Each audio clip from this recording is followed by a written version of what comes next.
morning and welcome to the Full Scottish here on Broadcasting Scotland. Welcome today on Sunday the 11th of June, and a special welcome to any viewers who are watching the show on our new Amazon Fire TV app. Welcome to you. If you're not aware of it, then maybe check it out. I'm joined in the studio virtually by two brand new guests today. We have Katy Loudon and Campbell Gemmell. Katy, you're the SNP councillor for Cambuslang East, and you're also the SNP candidate for Rutherglen and Hamilton West in the likely event of the by-election to replace Margaret Ferrier. It's your first time with us here in Broadcasting Scotland, so welcome. Thank you very much. Thank you for having me. Not at all. How are you? I'm well, thanks. Another beautiful sunny day in Rutherglen here, so can't complain. Busy few days, but very exciting times.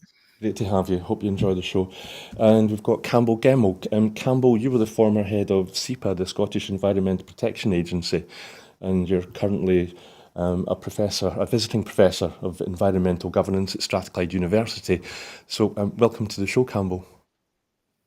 Thanks very much. Thanks for having me too.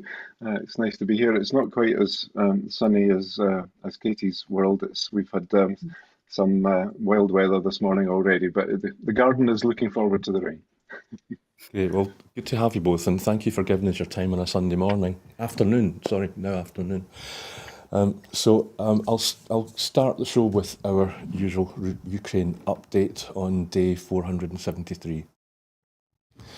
President Volodymyr Zelensky said on Saturday that counter-offensive and defensive operations were taking place in Ukraine. Counter-attacking Ukrainian forces have advanced up to 1,400 metres at a number of sections of the front line near the eastern city of Bakhmut in the past day.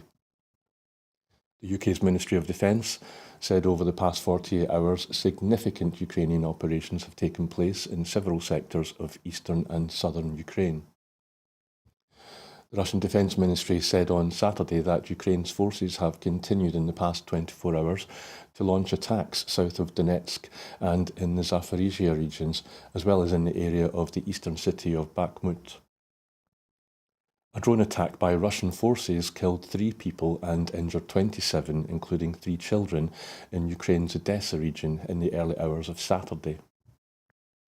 The UN's top aid official, Martin Griffiths, has warned Ukraine's humanitarian situation is hugely worse after the Kakova dam rupture. Canada's Prime Minister, Justin Trudeau, landed in Kyiv on Saturday and said Canada will be part of a multinational effort to train Ukrainian fighter pilots, and announced $500 million Canadian worth of military aid for Kyiv. German Chancellor Olaf Scholz said on Saturday that he planned to speak to the Russian President Vladimir Putin on the phone soon to urge him to withdraw troops from Ukraine. Russian activists and dissidents say Russian authorities in the Kherson region are preventing 1,842 left bank residents, including 148 children and 243 elderly people and 338 urgent cases. Russia has fired missiles and attack drones at the central Ukrainian region of Poltava overnight, inflicting some damage on infrastructure and equipment at the Myrhorod military airfield. A £150 million fund to help Ukrainians into their own homes has been announced by the UK government. More than 124,000 people have arrived in the UK under the Homes for Ukraine scheme since Russia invaded Ukraine in February last year. Russian Foreign Ministry said that Iceland's decision to suspend embassy operations in Moscow destroys bilateral cooperation, adding the action would elicit a corresponding response. The southern reach of the Dnipro River is likely to return to its banks by the 16th of June after the breach of Ukraine's Kakova dam this week, Vladimir Saldo, a Russian-installed official, said on Saturday. Ukraine's nuclear energy agency says it has put the last operating reactor at Europe's largest nuclear power plant into a cold shutdown as a safety precaution amid flooding from the collapse of the Kakova dam. The UN has helped boost Russian exports of food and fertilisers ahead of an important grain deal deadline as Moscow threatens to walk away from a deal allowing the safe export of food and fertiliser from Ukraine's Black Sea ports on the 17th of July if obstacles to its own shipments are not removed. Well, that was the final item, and as that was quite a long Ukraine update, I won't invite either of you to choose something to say. I maybe think we should just get started on today's items.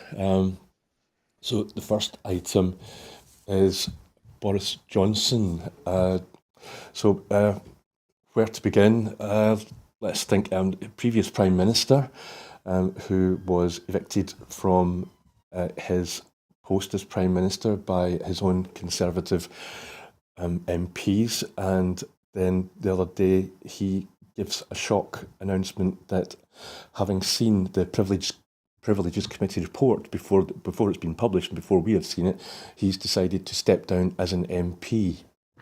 I don't know if you saw any of the contributions he made to Prime Minister's questions in the past couple of weeks when he was a backbencher MP, but in my opinion they were extremely fawning, and they were just feeding answers to whichever minister was speaking so that they could say, I totally agree with Mr Johnson, he's absolutely right, we're doing everything perfect and nothing's going wrong. Katy, I was going to read out extracts from Mr Johnson's speech or his statement, his resignation statement, but while I find it, do you want to say, if you get any comments on what's been hitting the news in terms of Boris Johnson's resignation? Absolutely. The statement that you were talking about there, which I was reading when it came out, I mean, in some ways it was shocking, and in some ways it wasn't. It was exactly what you would expect him to write. A big boy did it and ran away. It was everybody else's fault and not his. And his actions over the past few days to undermine and embarrass Sunak, to rip each other to shreds and leaving absolute chaos in his wake, of course. To contrast that with what you've just said about behaviour in Parliament, falling over each other to compliment what was going on and ministers and so on. I mean, what a pantomime it all is, really. And it's absolutely sickening to watch, because all of the chaos referred to, all of the things that people are actually concerned about, the cost of living crisis, energy bills, all of that slips under the radar, which suits all of the factions in the Tory party, frankly, as we're all distracted by watching this show that they're putting on for us. And it just underlines the fact that we need to get away from these rotten Tory governments for good, regardless of who is at the helm. Thank you, Katy. I've located my copy of the statement, so I'll be able to give you a bit more meat. It starts by saying, I have received a letter from the Privileges Committee making it clear, much to my amazement, that they are determined to use the proceedings against me to drive me out of Parliament. They have still not produced a shred of evidence that I knowingly or recklessly misled the Commons. Campbell, have you read the statement, and what do you think about its tone? Yeah, I have read it, and obviously I'm not a politician, but I've spent a long time being interested in the things that connect to Mr. Johnson. And I'm not sure if I'm allowed to mention the enemy product, but this morning, Broadcasting House on Radio 4 did a very good sort of forensic examination of the letter, pointing out those things that were erroneous. And it was Salma Shah and Steve Richards. Steve Richards, well-known political commentator, but Salma Shah was formerly part of the Tory communications team, so she knows from the inside. And it's just typical Johnson. It's the kind of bluster and half-truth that you expect. And I had the misfortune to overlap whilst I was a postdoc in Oxford. I had a 4-year lecturing contract. And 2 of those years overlapped with Mr. Johnson and his Confederates in Balliol. I was in Christchurch. And so I know something of the earlier Boris, and frankly, his behaviours haven't really changed. I think you can see the same things from Eton, probably even childhood, all the way through his career. And I just wanted to mention the Yorkshire Bylines piece this morning I thought was brilliant. The sad news emerging that Boris Johnson had resigned. In a devastating blow to the future productivity of writers of mildly humorous satirical opinion pieces. On the other hand, it was a positive development for anyone who cares about traditional values in British politics, such as truth, integrity, accountability, professionalism, and hairdressing. Still, Johnson normally loses jobs by being sacked for lying, so it makes a nice change for him to resign for lying instead. So, frankly, that probably covers my basic view. Thank you, Campbell. Yes, I mean, one of the main things, I mean, apart from, yes, when I read it, I felt as if I was being gaslighted again.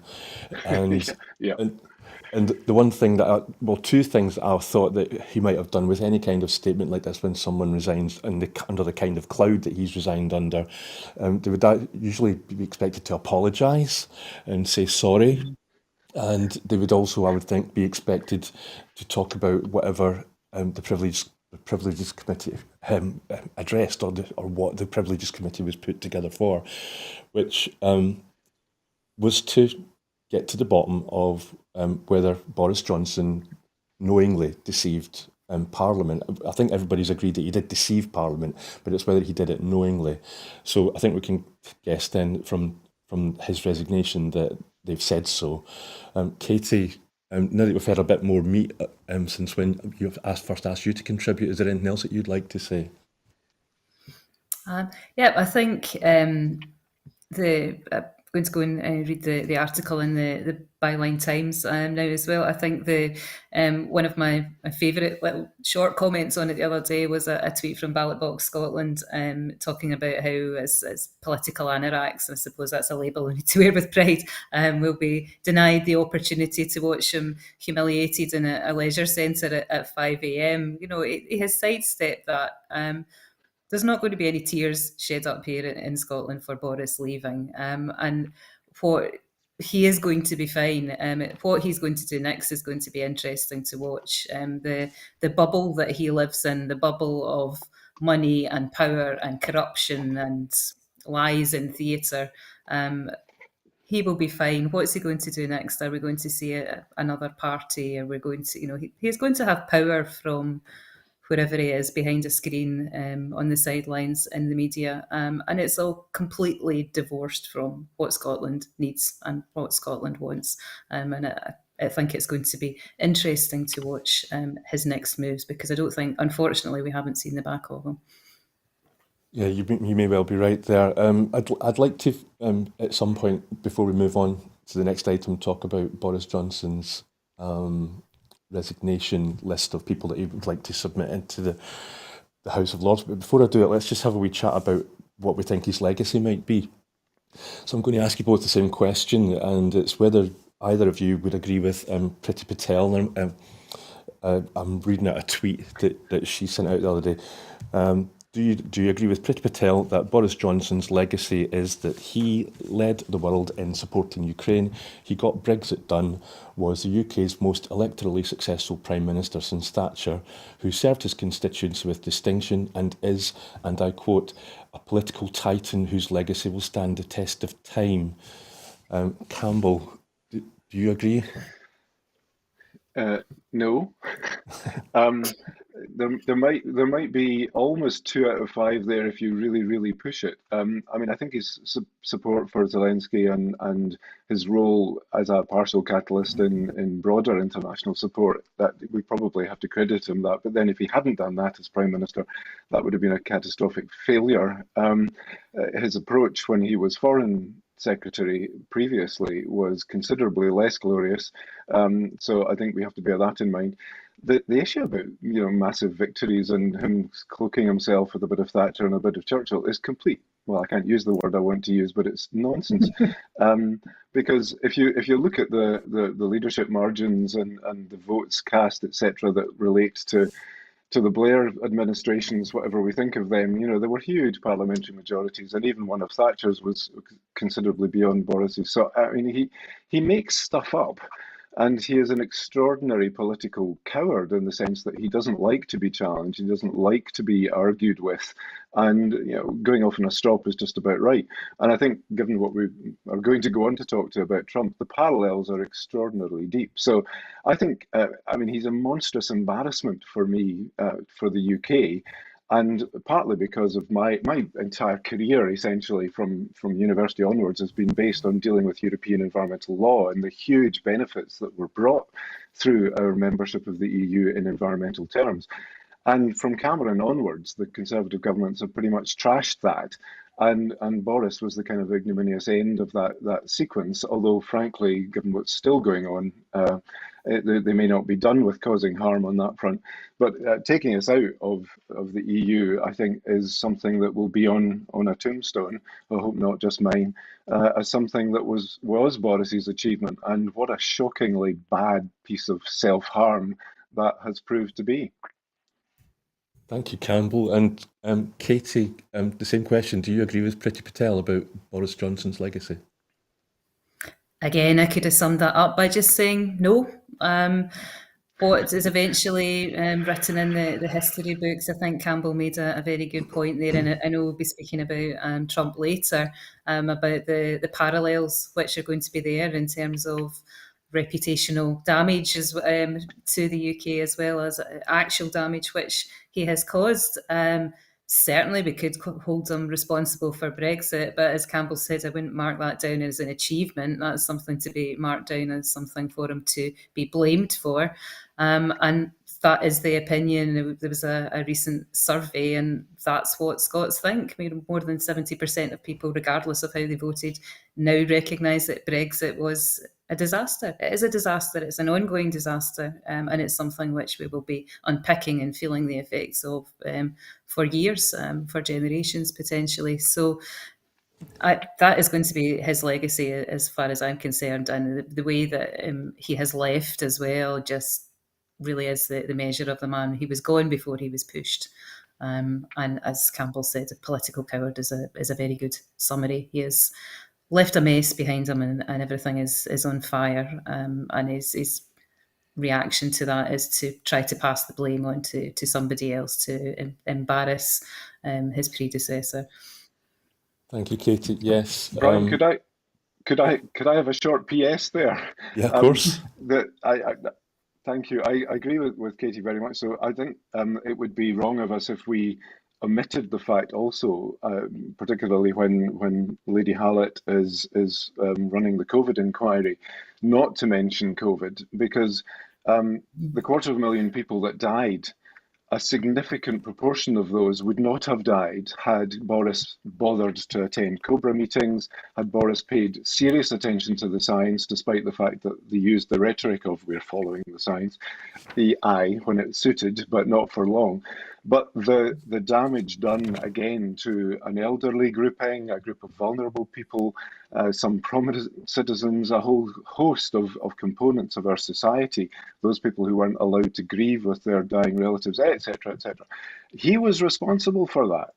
The fact that we could agree with Ms. Patel for a moment, I'm afraid I just can't even begin to go there, whilst I treat some of it with mirth because otherwise you'd greet. There's a lot that's really serious here that Boris is entirely responsible for, either through his actions or through his lack of action. So I'm afraid he gets zero credit at all for any element of his legacy. And Ukraine was one thing he had to do. So, nil point. Thank you, Campbell, for bringing that up. And yeah, I would just like to say that Boris Johnson, he held 3 parties to say goodbye to colleagues who were simply moving on to new jobs, while at the same time, people like you and me couldn't even hold the hand of a loved one who was dying of COVID. So yeah, I think we should all stay angry. Thanks for bringing that up. We're almost out of time on this question, but I just really want to ask you really quickly then. Well, first of all, I don't think I've heard anything from Rishi Sunak yet in response to Boris's resignation. But just looking into the honours list that he's handed in as he's left as Prime Minister, while he was Prime Minister, he stuffed the over-upholstered House of Lords already with 94 new Lords, I'll just call them. And on his new honours list, we've got Priti Patel, Jacob Rees-Mogg, Sean Bailey, Shelley Williams, Walker, Martin Reynolds and Ben Mallet, who were all known to have taken part in the infamous lockdown parties in 10 Downing Street, Guta Hari, Michael Fabricant, and some people that were vetoed by Rishi Sunak include Nadine Dorries.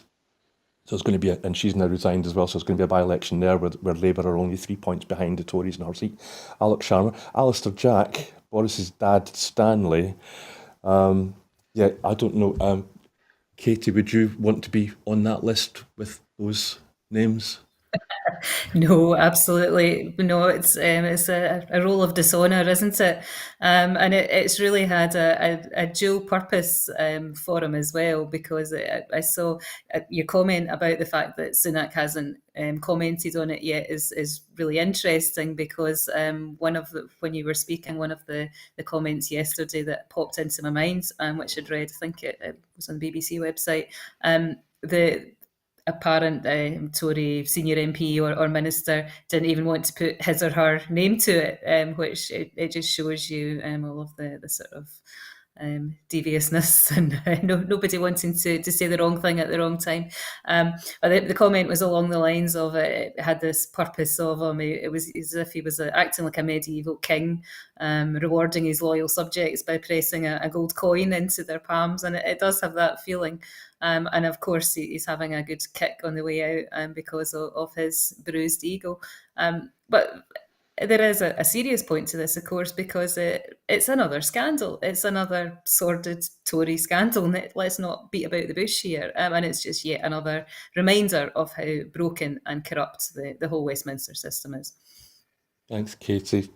Campbell, I'd like to have come to you, but we really are out of time with bit, and it's another important topic. So is it okay if we move on?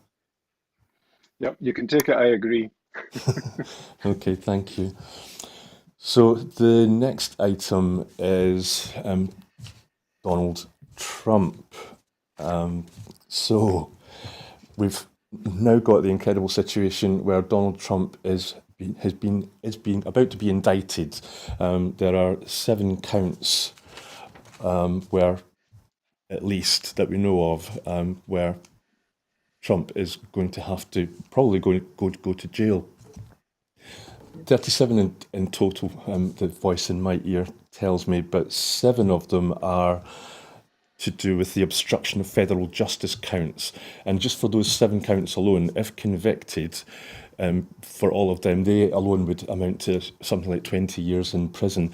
These 7 counts include willful retention of national defence information, which is actually a breach of the Espionage Act in the United States, the obstruction of justice, which is the kind of behaviour that when he took active steps to deceive FBI agents. There's also the conspiracy to construct, which is, we think, in reference to when his lawyers signed a false declaration saying he had returned all records when he hadn't. There's a making false statements account. There's concealment, which is a breach of the US Criminal Code. And this is all in response to a search of his property in Mar-a-Lago by the FBI last August, when there were photographs taken of the boxes and boxes and boxes of documents that Donald Trump had taken with him from the White House soon after he became the ex-president of the United States. Katy and Campbell, I don't know about you, but when I first heard about documents that Donald Trump had taken when he shouldn't have, I was thinking that there would be enough to put in a safe. I was thinking maybe a couple of box files or some folders. And I don't want to, get onto, maybe that's the least important aspect of today. So I don't know who I asked first the last time, but I think, was it you, Katy, or was it Campbell? It was you, Katy. Okay, so I'll go to Campbell this time. It's the first time. Campbell, what do you have to say about the news coming out of America to do with Donald Trump's indictments? I suppose nothing really surprises us now about Donald, and his behaviour, as we were suggesting earlier, is a really clear parallel of Boris's. my wife on a daily basis gets a sort of so-called letter from an American. It's Heather Cox Richardson, who writes the news bulletin, and she gives insightful, trenchant, and she tries to give quite balanced overviews of what's happening in the US. And we both find it really, really interesting. And those 37 counts, you're right. I mean, it's a massive list, violating national security and participating in a conspiracy to obstruct justice being the two sort of main headlines. And an ordinary mortal, a bit like Boris breaching several laws, would either have automatically resigned, or stood back, or hidden in a cave, or being sent to prison had they committed several of these things. The rules are obviously different, and the big challenge here, I think, for the Democrats is to work out. Can they move fast enough through congressional and court processes to get him prosecuted and jailed, or does he play the trump card? And because he is likely to be the presidential nominee from the Republican Party, because frankly DeSantis is a way back and there's not at the moment anybody else, he becomes the candidate and therefore is to some extent unimpeachable, either perceived that way or in reality, or it would just be too damaging. Every time that Trump does something really crazy and bad, it almost seems to do him a favor with his congressional colleagues and with the electorate. And that's where my brain just fuses, because how did he get elected in the first place? How do multi-millionaires, billionaires, Sunak would be one of them if he'd ever actually stood for Prime Minister, rather than just being appointed through party processes. But how do they convince ordinary mortals, blue-collar steelworkers, or unemployed black people in terrible suburbs? How does he convince them to vote for him when he patently doesn't give a toss about anybody else other than himself, and has done such an incredible series of egregiously bad things? So I don't get it. I don't think I can offer any helpful commentary beyond that, because we've, to use his world of metaphors, we've headed so far off the fairway and we're hacking about amongst the trees. I have no idea what happens next. But he is clearly a seriously unpleasant and bad person, and should be nowhere near levers of power, and shouldn't have got there in the first place. So that's probably the best I can do. That's good enough, Campbell. Thank you very much. Katy, again, just because time's tight, what are your first thoughts on the Trump scenario? Yeah, I mean, again, yes, I agree. It doesn't come as any surprise. I remember before, when he was a candidate, before he won election the first time, former First Minister Nicola calling out his racism, misogyny, general intolerance in the Parliament, and there was just this horrible feeling of what was going to come, but maybe he would surprise us in office. He's never faced a consequence in his life, a meaningful one. This is not the first time he's been indicted. I was reading that again recently. He's got previous from the 60s and the 70s. He's wiggled his way out of legal consequences so far, including ending up paying creditors 25 cents on the dollar after indictments previously. And in some ways, it reminded me of that quote from a few years ago from Armando Iannucci about some things being beyond parody. I mean, the photographs of a stage in a ballroom with dozens of boxes on it. We were joking in here. That's what our house looks like during an election campaign. Not that we've got boxes of leaflets, not that I have a ballroom. And I was a teacher, and to read some of the quotes that are in the indictment report about not only has he been caught with these materials on his property, but he got caught because he couldn't resist telling somebody about them. He couldn't resist showing off, waving a piece of paper around at a rally and saying, "I shouldn't be showing you this," but it's like a schoolboy hiding something in his pocket. Yes, I mean, obviously we'll be watching this with interest, as I'm sure the world will be in it. The prospect of a candidate having this hanging over them, potentially wearing an ankle bracelet when he's out campaigning or attending one of his rallies, really is farcical. I don't know where we're going from here either, but don't have a very good feeling about it. Okay, thank you, Katy. Campbell, to maybe address your question, is like, how do they get people to vote for them?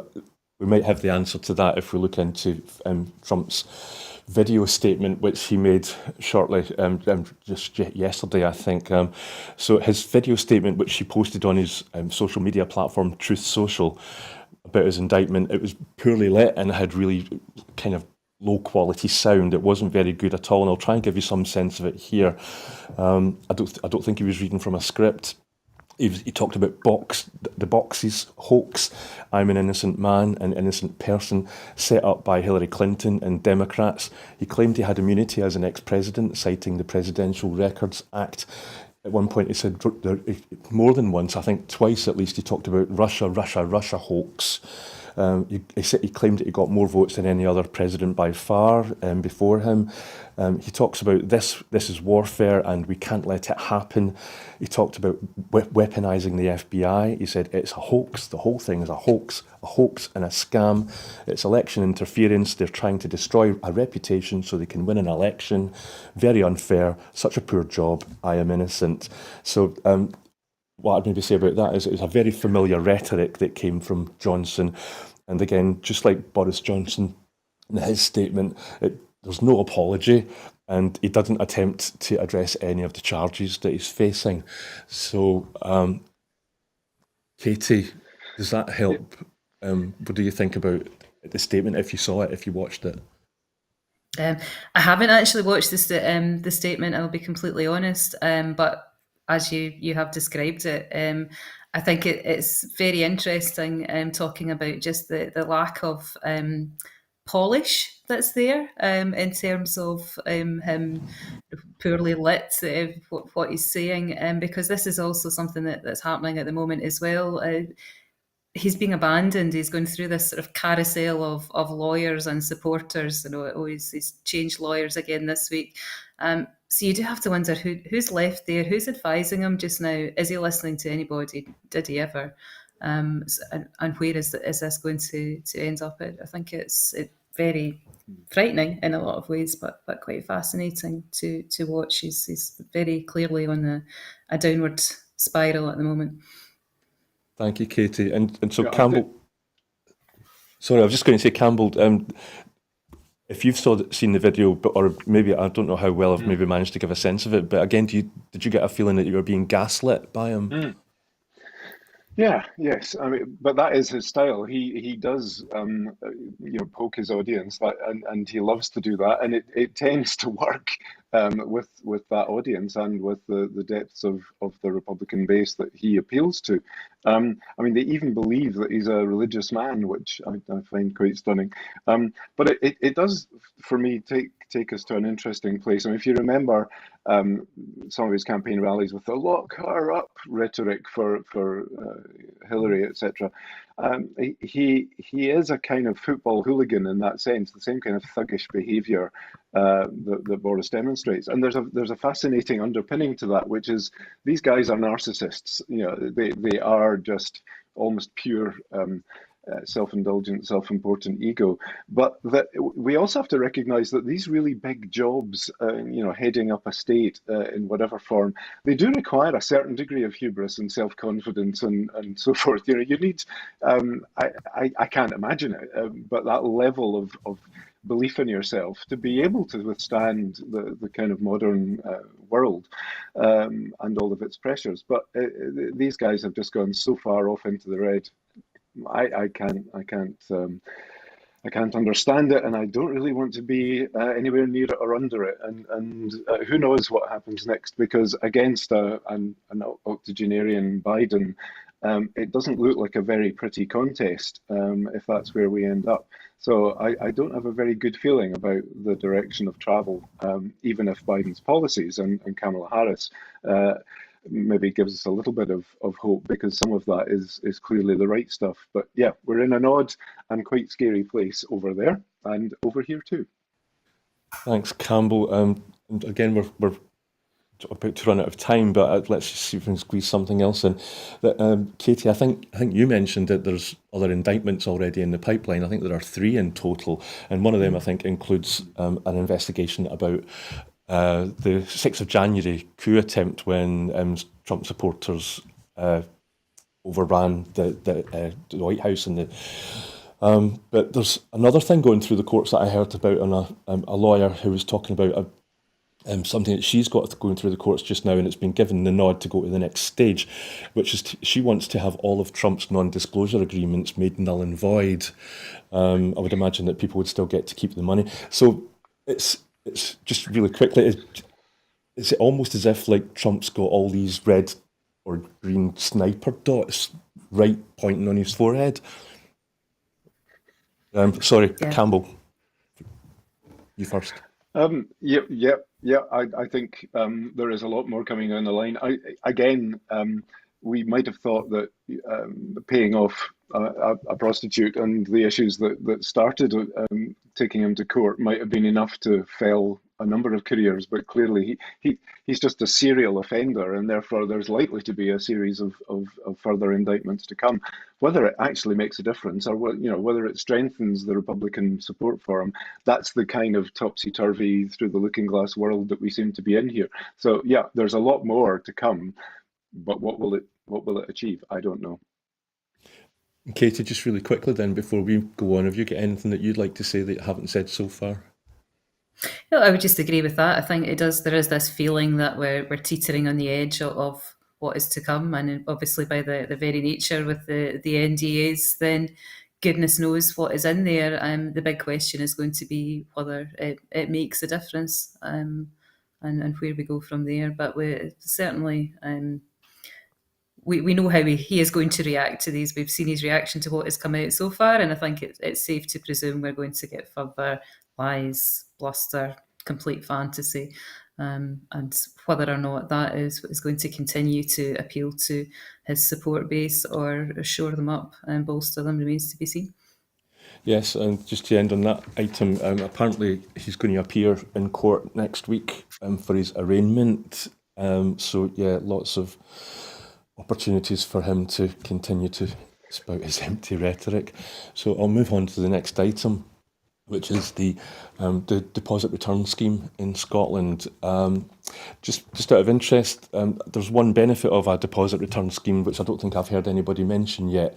I was sitting in a beer garden yesterday, enjoying the sunshine. I was surrounded by lots of people who are with their friends, quietly chatting. And then, without anybody noticing, one of the bar staff came out and tipped a huge bin of empty glass bottles into the skip. And that crashing sound, everybody was, like disturbed and stopped their train of thought and everything. And I thought, well, that'll disappear, or anybody who's got a flat in the city centre who on a Sunday morning has to listen to those skips being emptied of all the last night's empties. That'll be another. So sound pollution will be reduced.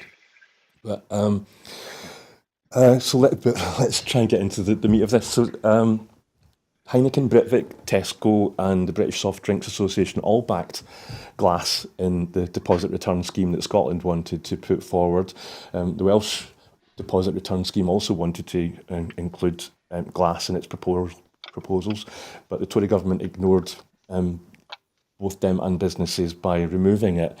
And this is the Internal Market Act, which is being used to prevent the Scottish Government from implementing its deposit return scheme.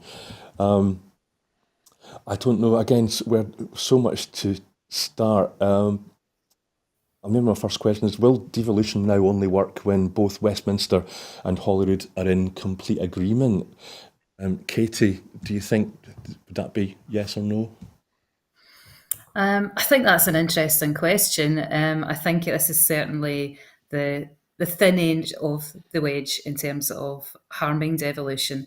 I think it's abundantly clear. I was actually going to say transparently, and then I thought, no, I'm sorry, I'm not going there with a terrible glass pun, but I think it's abundantly clear now that this is what is going to happen going forward. The UK government are going to continue to undermine devolution, and Labour have only spoken up when Mark Drakeford got involved. They're not supporting or defending our right to have a devolved parliament in Scotland, and I think it is very worrying. I don't think it's going to be the last of this that we see, and frankly, devolution is not going to work like this. It's becoming increasingly unworkable, and independence, complete independence is going to be the only way forward if this is going to continue along these tracks. And Campbell, same question to you. Will devolution now only work when both Westminster and Holyrood are in complete agreement? I think given that Westminster seems determined to undermine Scotland's devolved powers, yeah, I think we're in a really difficult place, and it's malice, it's mischief, it's political opportunism, and Labour seem to be just straddling the fence and watching rather than actually having any active policies of their own. And we've seen them go backwards on their commitments to green energy and the green economy more generally. Just for a bit of background, I mean, I after I left SEPA in 2012, I ran the South Australian EPA, and the Container Deposit Scheme, as it's called there, CDS, was started in 1977 and has been running really successfully ever since. And I can't believe that we, from bars, bottles and their threepence, etc. I can't believe that we don't have this kind of glass scheme. In Australia, the individual jurisdictions, the scheme that I led as part of the role I had was for South Australia, and Victoria next door has a slightly different scheme. So all of these arguments about the Scotland-England thing are purely flummery and again, political opportunism. And the drinks companies have different policies in different places, and some brewers and some like Lion, large drinks companies in Australia tried very hard, as did Coca-Cola, to undermine the South Australian scheme at various points, even after it was up and running. But it's a great idea. It dramatically reduces littering. It keeps colour as a raw material in play. Yes, there are segregated schemes for collection at the moment operated by local government. They tend not to maximise the benefit. This would have had a much more integrative approach of all glass and other containers. So it just doesn't make sense to have interfered with it. And frankly, it should have been working a long time ago. And I have to be a wee bit critical of the government in Scotland, because rather like their approach to air policy and a whole series of other things that were part of European law or were the direction of policy at the European level, we could and should have been doing them long before now, and then the markets would have been mature and we would be able to demonstrate how they were working. This is just a little bit of a hiccup on an inevitable journey, and the UK will be putting its own scheme in place very soon. But we could have been ahead of the game a long time ago, and we should have been, because we have the scale and the approach and the sort of communities that could have worked it. So, will the rest of devolution be similarly kiboshed? Well, who knows? There are certainly clear evidence that Mr. Jack, who was nearly Sir whatever, is a keen supporter of screwing up anything that we are trying to do in Scotland. Who knows what happens next? Again, we shall wait with interest, but DRS or CDS is coming, and it's just a matter of time. Thanks, Campbell. That's fascinating. I didn't realise that you were actually involved in another country's deposit return scheme. So can you maybe then, how deeply have you looked into the actual nitty-gritty of Lorna Slater's scheme? Because if you're like me, you listen to Alistair Jack saying that it simply will not work. It is not workable if you do it in August or next March. It's not ready yet. It's not ready yet. And Lorna Slater says it is ready, and there might be a couple of wrinkles. Which one's telling the truth, or which one's closest to the truth? Have you had a chance to look into it deeply? Yeah, I mean, I have looked at it pretty deeply, and I know who's closer to the mark, and anything that comes out of Alistair Jack's mouth, I would tend to take with a very large pinch of something. Any new scheme, I mean, I was a regulator for a long time, and I still think of myself as a regulator, and that's part of my role within the OECD and in the university. Any new regulation takes time to bed in. There are always difficulties and wrinkles. That's not because it's a bad regulation or a bad scheme. It's because wrinkles happen and you need to then iron them out, and then you get a mature scheme. The South Australian one took quite a long time to bed in. The schemes that are in Victoria and in New South Wales, and indeed the German scheme, which was one of the first ones in the European Union, they took some time to get absolutely right, to get all of the supply chain connections properly in place, and to get the finances worked out, because the Australian scheme was a 10-cent scheme. Well, it started as a 5-cent scheme and then went up to 10 cents as the markets proved to be much more valuable and the resource was more valuable. And it actually saw a further decrease in littering levels as the rate went up. So, we know how to do this, and Lorna Slater's proposals were perfectly fine. And with the kind of zero waste thinking and the circularity thinking that is now widespread in Scotland, we'd have got there relatively quickly. I don't see a problem. So I don't believe Mr. Jack's concerns. It is pure skullduggery trying to undermine the Scottish scheme for political advantage. It plays well to the Telegraph reader that they're keeping these Scots under control. Thank you, Campbell. That's a great insight to offer. I would really like to have had time to talk about compensation and who's going to have to pay for that, whether it should be Holyrood or whether it should be Westminster. But I suppose it's something that we'll be able to talk about. Voicing says we've got time. Okay, Katy, who should pay for compensation, if at all? Should it be Holyrood, whose scheme it is, or Westminster, who's kind of caused the scheme to be delayed? Oh, it should 100% be Westminster. This really is such a ridiculous situation. I mean, it's an inevitable journey. It really is. We know for all sorts of reasons that we have to take action here because of the climate crisis. And not including glass is just undermining the fundamental point of deposit return. It doesn't make as much of a business case to run a system without glass, when glass makes up about a quarter of disposable drinks containers.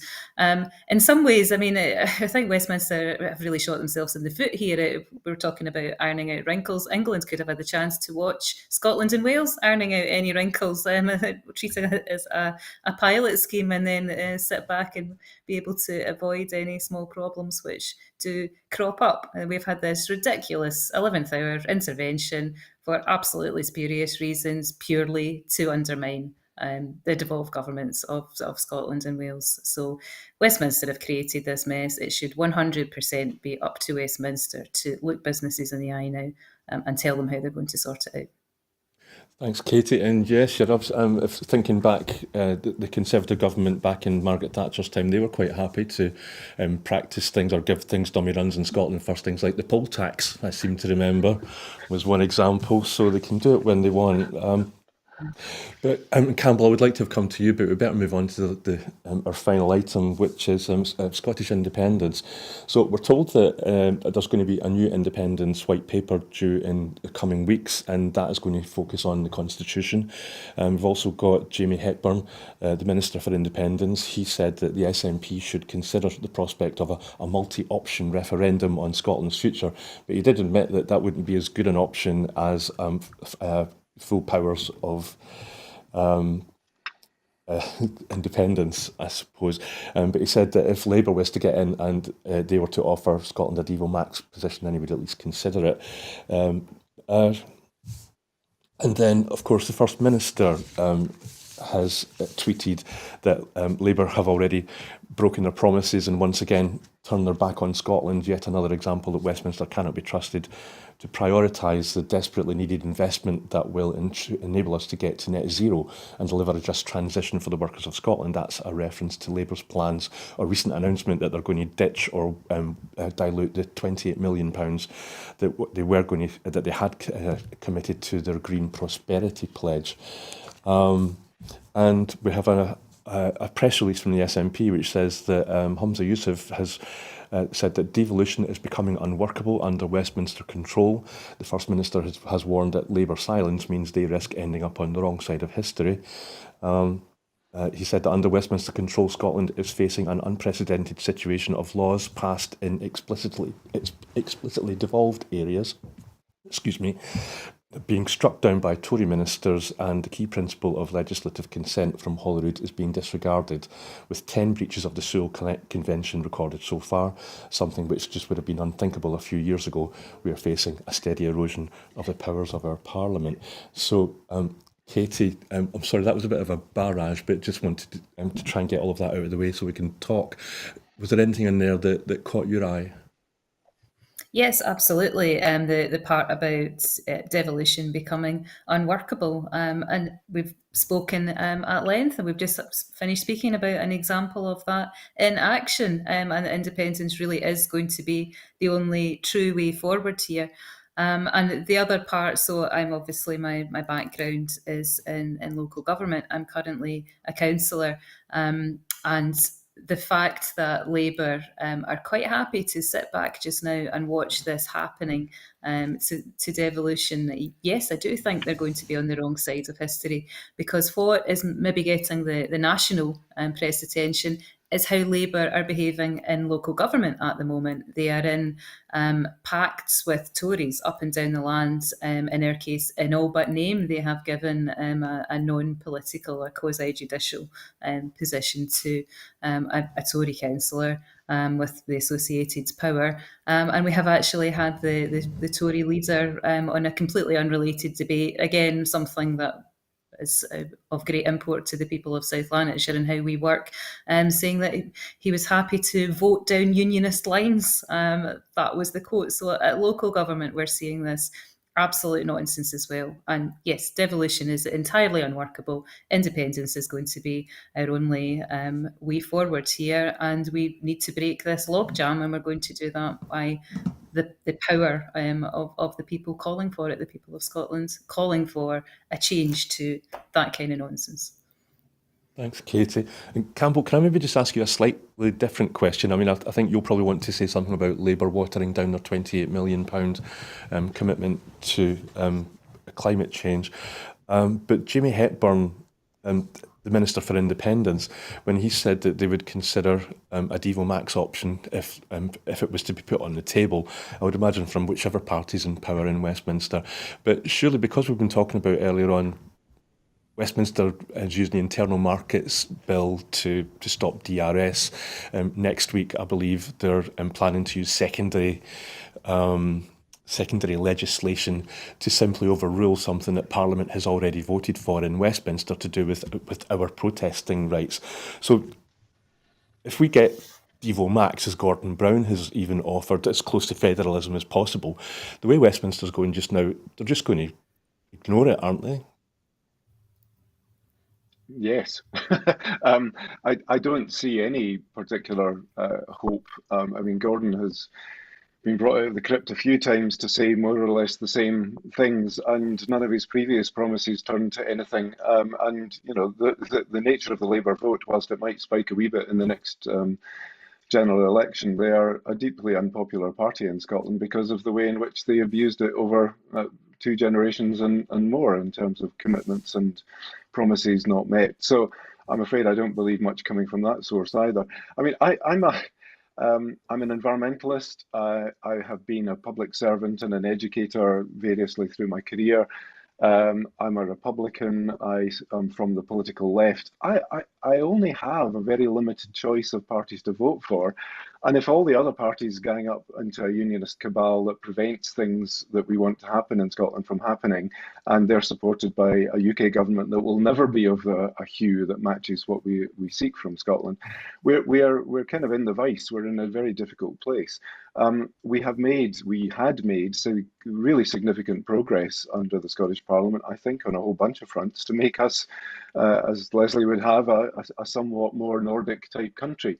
Now, we're not a Nordic country, we are different, but we have significant sympathies with that sort of community-based, pro-environment, somewhat more socialist set of values, and a country that is absolutely dependent upon a high quality environment. So we need to protect that. We need to be doing everything we can to deliver positive outcomes there. Labour, I don't know that they know what they think, and when they do think that they know what they think, it's sort of like Tory light. And then when they make promises, they then resile from them at some point, or they under-resource them, etc. So I'm not feeling the love there, I'm afraid. And Sir Keir is about as socialist as Mrs. Thatcher, it seems, whom he rather admires. So where do we go with all of this? I think independence is the only option, and I wish the SNP and the Greens luck in delivering that. But they're up against very significant challenges from within and at the UK level, and we're never going to get by asking nicely. So I'm afraid I'm probably slightly more leaning towards the radical end. We've tried all the nice stuff, and it doesn't seem to have got us very far. Thank you, Campbell. Katy, as you're an SNP politician, I realise that you're a councillor, you're not an MSP based in Holyrood, but just that thing that I started off this item with, that were the new independence white paper that's coming in the next few weeks. Have you got any pals in Holyrood that maybe have they given you any gossip about how that paper's going to look or what might be in it? Oh, we're not a party that deals in some of the dirty dealings and gossip and so on. We're a democratic party. We're meeting in a few weeks' time up in Dundee. We're really looking forward to it. These are conversations which will be held openly with members. That's where our policy comes from, and I'm really looking forward to that. We know where we are just now. We have had difficult times over the past few months. Polls are polls. They will move up and down around the edges, but what we know is we have a support base that for independence that is rock solid. We are by far the largest independence vehicle, our party, and we're going in this to win. We know what the gold standard is. The gold standard is a referendum, and that's still the case. And we will obviously be using any upcoming elections, like the general election, to push that message, because that is the next national vote. But as I'd said previously, this is going to be down to the will of the Scottish people, that support base that we know are sitting there, that know that devolution isn't working, that know that the only way that we can ensure that we can build a better Scotland here, to harness the potential that our country has, is to make sure that we have all of the levers of power. A vote for SNP in the next election is going to be a vote for independence. If the Scottish Parliament, the First Minister, is going to continue to be disrespected by Westminster, as again we've been talking about earlier, they're not going to be able to continue to ignore the wishes of the people of Scotland forever. Thank you, Katy. And we've got a couple of minutes left. I was wondering if you maybe would want to say something in response to something, Campbell, that you said earlier on, which was that you're for independence, but you think that it's going to be tough to get it for the SNP and the Greens. What was the expression you used? It's going to have to take the gloves off? Or can you remind me?